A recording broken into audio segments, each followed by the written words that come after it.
Như hay ba lan Jay hay nao lan Nhà hay nao lan Ai pa jay nào Ai you nhà no. This is Mr. K Wampay Shakam Taue Hembe nga may pay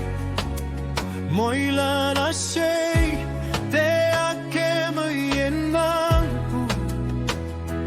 Wanga Jesu Krista yaing salam jay tamna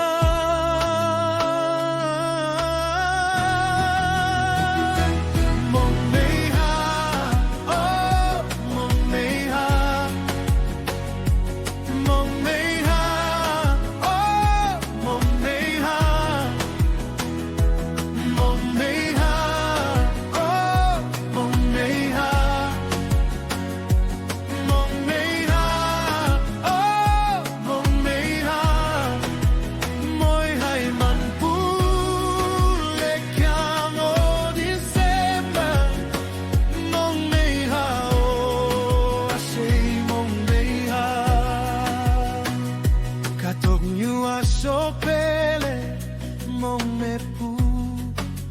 Krista meken pu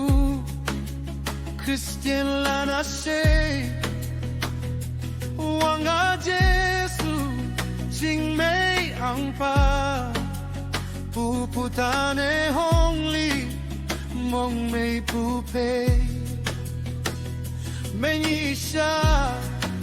Ya poi tenye mong mei Jutay mong siya Lakpang yapoy Wanga Jesu Puputane ponlo Nyecho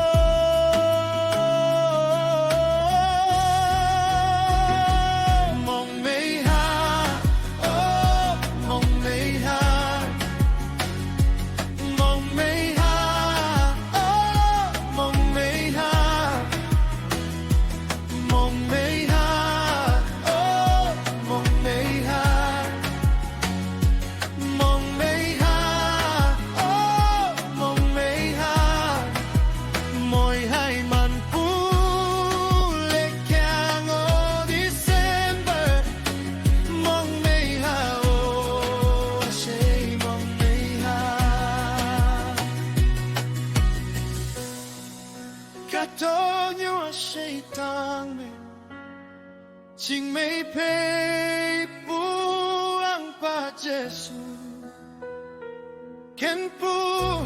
pei pu ang pa Jesu Wang yak nyoy me wang ai Tien tam pu